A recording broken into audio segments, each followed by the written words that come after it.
This guy has generated more than $147 million just by creating fun content and running ads. So we spent the day with him to find out exactly how he's doing it. So Joe, how much have you made in your marketing career so far today? So we've done about $147 million in revenue for our respective clients. That is absolutely crazy. And you obviously sit as like a 7-figure agency, but I want to know, what is your best day? What's been that day that's just like smashed it out of the park? So for one clothing brand on Black Friday, we did $367,000 in 24 hours, which is mental, yeah. Mate, that is absolutely crazy. Look, these guys want to find out exactly what your formula to success is, 100%. But why don't you show us around the place, then we'll go grab some lunch and we can talk more business. 100%, let's do it, exciting. Can you actually break down a bit then about what the business actually does and what your setup is? Yeah, 100%, yeah. So what we do as a company is we basically take products, like physical products, e-commerce products basically. We make ads out of them, so we record them, get footage of them in different scenarios. Sometimes we get user-generated content, sometimes we film the founder, and we create multiple ads. We then put those ads out on social media, we put ad spend behind them, and then we track how much money that ad is making for us off the back of the platform. So we can track exactly how much money we put into an ad versus how much money we get out of an ad. And obviously the better the ad that we create, the more money that it generates. And that's where you see the more money you can charge. The more money, exactly, and the more money I guess it's way more tangible, isn't it? Like you've got a product that makes this much money through your services, so then therefore you can charge more for it. 100%, yeah. So we'll have a few different ways that we charge clients. Like we'll do percentage of ad spend, or we'll even take a small piece of that brand's revenue that we generate for them, because obviously it's like revenue that they didn't have in the first place. Yeah. And so yeah, this is actually one of our e-com brands here. This is called DIY PPF. So we've got a couple of companies. Our mission really is we want to try and start as many life-changing e-commerce companies as we can. Our real mission is we want to cause a net positive benefit on humanity with the products that we work with, and the brands that we work with, and the products that we create and sell. Yeah, so basically over here, this is our HQ of the Affluent Agency, and to be honest with you, the majority of our team is actually virtual, so we hire from all around the world, States, Philippines, Mexico, literally you name it, like we hire everywhere. And it's good because we can have the ability to hire the best talent from wherever we want to. We've got a bigger pool to work from. But the creative part of our team, so the people that are actually on cameras, filming stuff in the studio, getting product shots, recording stuff, everyone's based here in Sheffield. It just allows us to be a bit more creative with what it is that we put out, and yeah, that's it pretty much. So you obviously started out in video production, the same as me. So why like the move into full-blown content agency? Yeah, it's a good question actually, because I guess the reason that I got into video production is it's fun, so like it's quite a creative thing to do.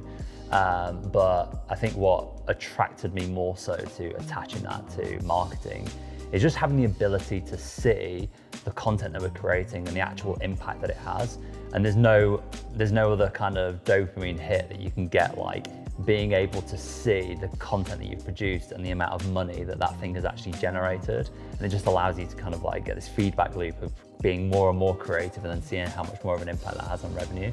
So I think that's probably why. It's definitely a good way of thinking. I wonder how many of like you guys just create content and it gets posted and you can think like, yeah, that's cool, like it was a cool video, but actually like having that data to be like, this helped this brand grow. Yeah. I don't know if you're happy to share some figures with us, but like I think these guys would love to see like what impact does that actually have. Yeah, I mean 100%. Like it's one of those things. I mean, we pump out a lot of creatives now. Like we pump out a lot of ads, and that really is, if you want to get successful in terms of like scaling e-com brands, that's the way to do it. It's by testing lots of stuff, and it's down to Facebook's algorithm of what gets picked up and what gets liked and what gets pushed and all the rest of it.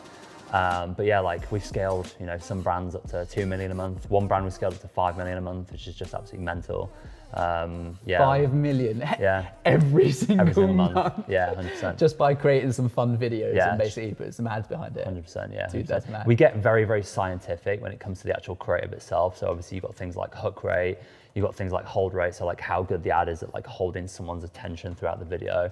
You've got things like thumb stop ratio, like how effective is the ad at like stopping people scroll. And so all of these like these metrics kind of go into forming something that actually works and then makes sales.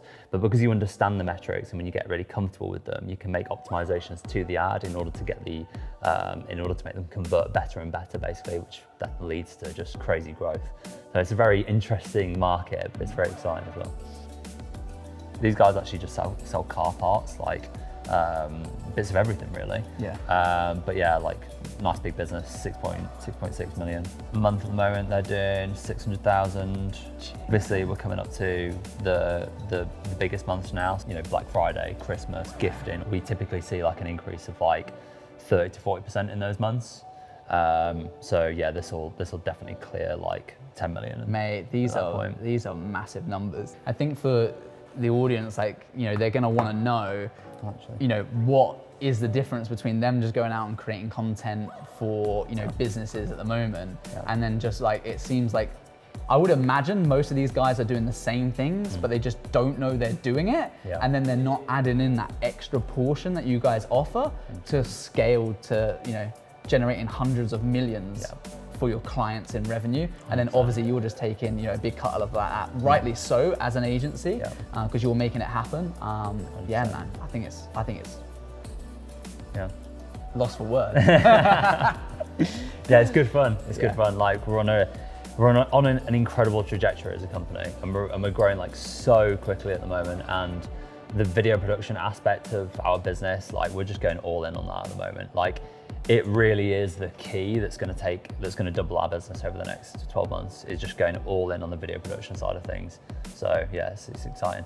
We tend to like to work with products that are really outcome focused. So for example, there's this company here called Reverse Life Collagen. They just have an incredible impact on people that want to get healthier hair, healthier skin, healthier nails. And so really making ads for these companies is like a pleasure and a privilege, because they're genuinely helping people. And so that's a really nice thing. And you can get more behind it when it's like that as well. Absolutely, which is cool. Of course, yeah. And this is sick. It's just it's just an Arizona ball. Sick. Is that not a client? No. Oh yeah. So this is called Tri-Eye. So. Oh, so you can see behind you. You can see behind you. Man, that's mad. Oh my god. Yeah. So these guys are literally like changing the game when it comes to cycling safety. Oh my god. Yeah, so cool. Yeah, they basically, the way it works is they just have basically little mirrors in the side of the glasses like that. And so the guy who made these got in a really bad cycling accident with his son, and he was thinking, gosh, like if I had just been able to see behind me, like had a little wing mirror or something, then I would have been able to avoid this crash from happening. Now the problem was, like normal wing mirrors on bikes, they're really scatty because you're obviously riding a bike like that, so it's really difficult to be able to see behind you. But when it's attached to your head like this and you've got a little mirror, you can just take a quick glance and then see exactly what's going on behind you. So he's been a game changer, and these guys are scaling crazy fast at the moment. So we took them, they were doing 25K a month, weren't they, when we started? And now they're at 110K a month. And that was like in 6 months ago. So they've quadrupled revenue in like 6 months. Mental. Dude, that's so awesome. Yeah, cool. And like you say as well, when you're helping other people, it makes it like good because everyone can get behind it because it's actually doing like a good thing. 100%. And everyone's growing, making money, making the world better. Absolutely, man. Yeah, man, that's cool. It's great. We've obviously got loads of content creators on our channel, and for most of them, client acquisition is like the hardest thing, like generating new sales and new business. So what advice would you have for those guys in terms of like growing their agencies and basically acquiring new clients? I mean, one thing I see most, or a lot of video productions fail to do, is really specialize in one specific area. And really, if I was like going to give advice on like client acquisition as a whole, being an expert, like being an authority in a specific space and really niching down into that space allows you to attract the right kind of customer a lot more easily, because you're then not competing against other video production companies you're then only competing against production companies in a very specific region. And so like if you can specialize and niche down and offer a specific, you know, like an outcome or a video for a specific type of company, they're much more likely to go with you, and it's easier to attract the right kind of customer. I guess it's more compelling. Yeah, it's more compelling. You've got more authority in a space. You also have the ability to learn about that market a lot more. And like, really, I think one of the biggest anxieties of people when they're buying videos from production companies is like they want to know that it works, and they want to know that you understand their business and how they operate.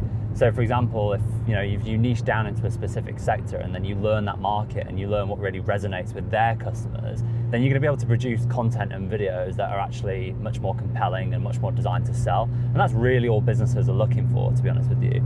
Yeah, and then obviously you're then going to find it easier to get clients yourself because you actually speak the language of those clients. Makes total sense. Absolutely.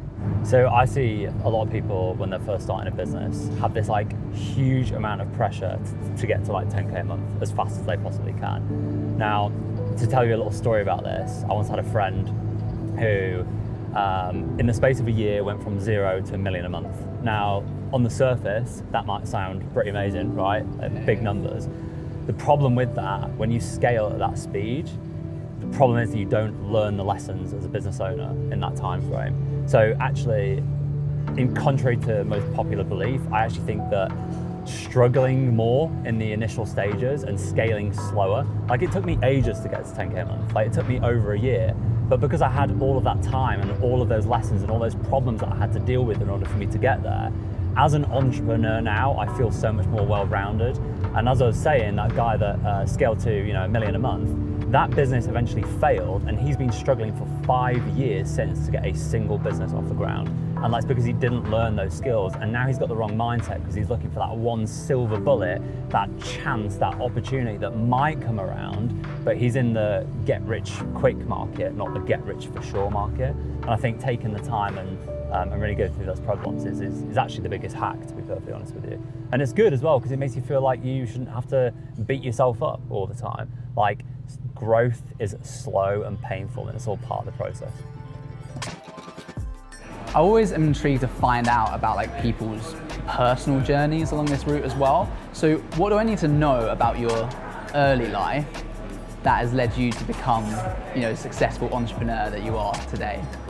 Ooh, I guess there's a few things there. There's quite a lot to unpack. I think life is complicated, and we all build specific ideologies and beliefs based on what we've experienced. However, a big one for me is learning how to reprogram your subconscious mind. I think that's like a key element that, regardless of whether you're in business or not, that's an incredible tool to be able to use to get you to believe and view things in a certain way. And so I studied the work of Bob Proctor a lot. Even when I was young, me and my dad, we studied the work of Bob Proctor a lot, and he talked a lot about repetition of information and how that impacts your subconscious mind over the long term. So I think that's like the first thing. But if I was to boil it down to like, what is kind of the life philosophy in terms of like what makes a successful person? I think it's hardships. I think actually when it comes down to it, boils down to it, it's hardships. Because when you have hardships, everything becomes very clear. You're essentially presented with two options, and it's very simple at that point. And option one is to give up, and option two is to keep going. And like, if you always select to keep going and keep pushing and to keep trying to grow when you have those hardships, you will inevitably be a successful person. And I think that's that's my life philosophy in a nutshell, really. Now, obviously, and you know this, we skied together a lot when we were younger, and we got to a decent level as well. And I think skiing taught us both a lot, really, about how being in that competitive environment. But again, it's the same thing. When you go off a jump, you do a trick, you land on your ass, you're presented with two options. Like, you give up or you keep going. And like, if you always select the option that you know makes sense in the time, then you will be set up for a successful life. I think it's that engineering thing, choosing a goal and then backwards engineering it. So like when we wanted to do a trick off a big jump, what steps do I need to enable me to do that. So the risks are much less because you've got like a staged approach to it. I think that's certainly what I took from that as well. So what is your drive now? Like for you, what is that? What your reason why you get out of bed in the morning? Yeah, sure. I think drive changes throughout life. I think it does change, and mine definitely has. Like the drive when I was first getting into business was because I had no money and I really wanted to get some money. That was the drive for that time. And I think your drive changes, and I think it has to change in order for you to progress, because I think if it doesn't and you get stagnant, well, it's like you can only be so happy with earning 10K a month for so long, but then it's like, okay, what's next, right? And I think the faster that you can go through those stages, the better ultimately. Like if you ask me what my drive is now, like I genuinely think that we're building a company that has a net positive benefit on humanity, because we're helping brands that have legitimate products grow their businesses and really positively impact people. And so, I mean, apart from being our mission as a company, I think that is one of the things that drives me. Steve Jobs also said, which I really like as well, which is the greatest product that he ever built was his team.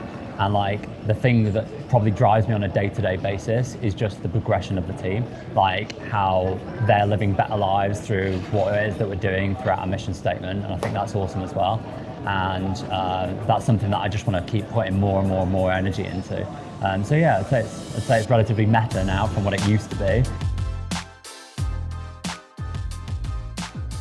So the question that every viewer wants to know is, if I wanted to get started in the digital marketing business today, where would I start? What would your advice to be to scale as far as you have? I think the thing that a lot of people don't realize is that they're already really in the digital marketing business. Like when you are producing content, you are doing or executing a form of digital marketing. You're like spreading awareness of the thing that you're producing, right? And I think the natural extension to that is like, how can you really like track that impact, like you track the impact that you're having, and the closer that you can get to the revenue of a business in relation to the content that you're putting out allows you to know how much impact you have in a market. I think in terms of like people that are wanting to really get started and scale up a business, whether it's digital marketing, whether it's video production, one thing that we really live by is just making sure that we have clients for a long period of time, making sure that we hold on to them and they're worth a lot to the company. There's a metric to track that, and it's called LTV, it's called lifetime value. And if you can build a business that optimizes around lifetime value and holds customers for a really long time, and that's why I love your RCP method. You know, I absolutely love that method because it's taken digital marketing, like a standard retainer that an agency would use, and actually applying it to video production. What that means is that clients keep paying over and over and over again. And when clients keep paying over and over and over again, you can then map the total value of that client over the lifetime of your company. And then you know how much you can spend to afford to acquire that client. So you're then looking at the business in relation to levers and pulleys and numbers, and you're making decisions based on data and numbers, and that is a really powerful place to be.